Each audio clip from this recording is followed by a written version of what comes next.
ఒక క్వశ్చన్ అడగనా? మీరు ఒక మూవీ చూస్తున్నప్పుడు ఆ విజువల్స్ చూసి వావ్ ఎంత బ్యూటిఫుల్గా ఉంది అని ఎప్పుడైనా ఫీల్ అయ్యారా? లేదా ఒక కష్టమైన సీన్ని చూసి వితౌట్ ఎనీ వర్డ్ మీ కళ్ళల్లో నీళ్లు తిరిగాయా? అయితే అది యాక్టింగ్ మాత్రమే కాదు, కెమెరా మాత్రమే కాదు, అది కలర్ గ్రేడింగ్ చేసిన మ్యాజిక్. మరి ఆ మ్యాజిక్ నేర్చుకోవాలంటే ఫస్ట్ మనకి దాని బిహైండ్ ఉన్న సైన్స్ అర్థం కావాలి. అండ్ ఈ క్లాస్లో ఇదే మనం డిస్కస్ చేయబోతున్నాం. Hello guys, this is Santosh Nayak. Welcome back to the class. నేను కలర్ గ్రేడింగ్ నేర్చుకుంటూ మీకు నేర్పిస్తున్నాను, తెలుగులో క్లియర్గా అండ్ హానెస్ట్గా. అండ్ ఈ వీడియో మన కలర్ గ్రేడింగ్ సిరీస్లో ఫస్ట్ వీడియో. అండ్ ఈ సిరీస్ కంప్లీట్ బిగినర్స్ కోసం డిజైన్ చేశాను. సో మీకు ఎడిటింగ్ నాలెడ్జ్ లేకపోయినా ఈ కాన్సెప్ట్స్ అనేవి చాలా క్లియర్గా అర్థమవుతాయి. So let's get started. First question, colour grading అంటే ఏమిటి? చాలామంది అనుకుంటారు కలర్ గ్రేడింగ్ అంటే జస్ట్ ఫిల్టర్స్ వేయడం అని, ఇన్స్టాగ్రామ్ ఫిల్టర్స్ లాగా. బట్ ఇది కంప్లీట్లీ రాంగ్. కలర్ గ్రేడింగ్ అంటే మన ఫుటేజ్లో ఉన్న కలర్స్ని ఇంటెన్షనల్లీ మ్యానిపులేట్ చేసి మన ఆడియన్స్కి ఫీల్ చేయించాలనుకున్న ఎమోషన్ని క్రియేట్ చేయడం. సింపుల్గా చెప్పాలి అంటే కెమెరా చూసింది రా రియాలిటీ అండ్ కలర్ గ్రేడింగ్ చేసింది సినిమాటిక్ ట్రూత్. ఒక ఎగ్జాంపుల్ తీసుకుందాం. మీరు ఒక లవ్ సీన్ షూట్ చేశారు అనుకోండి, సన్లైట్లో క్లియర్ లైటింగ్ అండ్ బ్యూటిఫుల్గా. బట్ అది మనం ఒరిజినల్ ఫుటేజ్ లాగా చూస్తే చాలా ఫ్లాట్గా, డల్గా ఉంటుంది అండ్ లైఫ్ లేనట్టు ఉంటుంది. అదే ఫుటేజ్ని కలర్ గ్రేడింగ్తో మనం వామ్గా, గోల్డెన్గా అండ్ రొమాంటిక్గా మార్చవచ్చు. Same footage but completely different feeling. అదే కలర్ గ్రేడింగ్ యొక్క పవర్. మనం ఇక్కడ క్లియర్గా చూడవచ్చు మన రా ఫుటేజ్కి అండ్ కలర్ గ్రేడెడ్ ఫుటేజ్కి ఉన్న డిఫరెన్స్ ఏంటో. ఇక్కడ లెఫ్ట్ సైడ్లో ఉన్నది కెమెరా డైరెక్ట్ రికార్డ్ చేసిన ఫుటేజ్. కలర్స్ ఫ్లాట్గా ఉన్నాయి, షాడోస్ బాగా విజిబుల్గా లేవు, స్కిన్ టోన్స్ కొంచెం ఆఫ్గా ఉన్నాయి. అదే రైట్ సైడ్లో ఉంది same footage after colour grading. Shadows depth వచ్చాయి, హైలైట్స్ కంట్రోల్డ్గా ఉన్నాయి, ఓవరాల్ ఒక సినిమాటిక్ ఫీల్ వచ్చింది.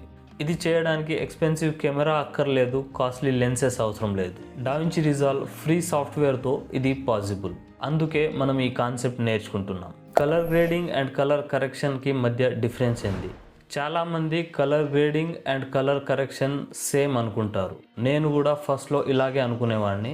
బట్ ఇవి కంప్లీట్లీ రెండు డిఫరెంట్ థింగ్స్. కలర్ కరెక్షన్ ఫుటేజ్ని టెక్నికల్లీ కరెక్ట్ చేయడం, వైట్ బ్యాలెన్స్ సరిగా చేయడం, ఎక్స్పోజర్ ఫిక్స్ చేయడం లాంటిది. And colour grading technically correct అయిన ఫుటేజ్కి క్రియేటివ్ లుక్ ఇవ్వడం, ఎమోషన్ యాడ్ చేయడం, స్టైల్ క్రియేట్ చేయడం. ఇది బ్యూటీ యాడ్ చేస్తుంది ఒక ఆర్టిస్ట్ లాగా. వర్క్ ఫ్లోలో ఫస్ట్ కలర్ కరెక్షన్ వస్తుంది, దాని తర్వాత కలర్ గ్రేడింగ్ వస్తుంది. ఈ రెండు మనం డావించి రిజాల్వ్లో చేయవచ్చు. అండ్ ఈ సిరీస్లో మనం ఇవి రెండు నేర్చుకోబోతున్నాం. ఇక్కడ చాలామందికి ఒక కన్ఫ్యూజన్ ఉండి ఉండవచ్చు, మనం చేసేది ఓన్లీ యూట్యూబ్ వీడియోసే కదా, సో దీంట్లో కలర్ గ్రేడింగ్ యొక్క ఇంపార్టెన్స్ ఏముంటుంది అని.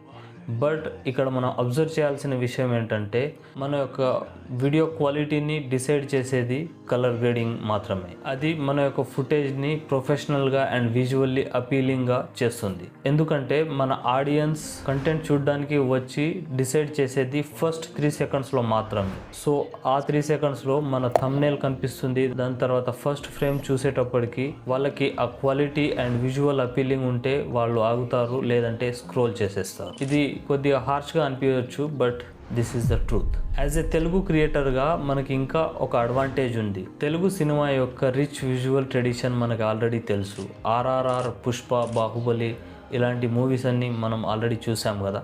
సో ఆ సినిమాటిక్ లాంగ్వేజ్ని మనం నేర్చుకొని మన వీడియోస్లలో క్రియేట్ చేయడమే మన యొక్క గోల్. ఇక్కడ ఒక ఆబ్వియస్ క్వశ్చన్, కలర్ గ్రేడింగ్కి డావించి రిజాల్వ్ స్పెసిఫికల్లీ ఎందుకు? ఎందుకంటే ప్రొఫెషనల్ కలర్ గ్రేడింగ్స్లో one of the best software DaVinci Resolve. DaVinci Resolve popular అయిందే కలర్ గ్రేడింగ్ ప్యానల్తో. సో దాంట్లో మనకి మల్టిపుల్ అండ్ చాలా ఇన్డెప్త్ టూల్స్ ఉంటాయి మన యొక్క కలర్ గ్రేడింగ్ని ఇంప్రూవ్ చేయడానికి. ఇన్ కేస్ మనం వేరే సాఫ్ట్వేర్స్లలో like Premiere Pro, Final Cut ప్రోలలో మనం ఎడిట్ చేసినా కూడా మనం కలర్ గ్రేడింగ్కి చూస్ చేసుకునే best software DaVinci Resolve. So అందు గురించే మనం దీంట్లో editing, fusion and colour grading everything మనం దీంట్లోనే నేర్చుకుంటున్నాం. ఇది జస్ట్ బిగినింగ్. మనం నెక్స్ట్ క్లాస్లో డావించి రిజాల్వ్ యొక్క ఇంటర్ఫేస్ ఎలా ఉంటుంది అని చూస్తాం. అండ్ ఫర్దర్ సెషన్స్లో మనం ప్రతి టూల్ని ఈచ్ అండ్ ఇండివిజువల్లీ చాలా క్లియర్గా నేర్చుకుంటాం. ఈ కలర్ గ్రేడింగ్ ప్లేలిస్ట్ అనేది చాలా ఇంట్రెస్టింగ్గా ఉంటుంది, ఐ ప్రామిస్. అండ్ ఈ సిరీస్లో మనం ప్రతి టూల్ని చాలా ఇన్డెప్త్గా నేర్చుకునే ప్రయత్నం చేద్దాం. And that's it for today guys. ఈ వీడియో మీకు అర్థమైందని అనుకుంటున్నాను. ఈ వీడియో మీకు ఇన్ఫర్మేటివ్ అనిపిస్తే లైక్ చేసి ఛానల్ని సబ్స్క్రైబ్ చేసుకోండి అండ్ మీ ఎడిటర్ ఫ్రెండ్కి షేర్ చేయండి. నెక్స్ట్ వీడియోలో మళ్ళీ కలుద్దాం. అంతవరకు బాయ్.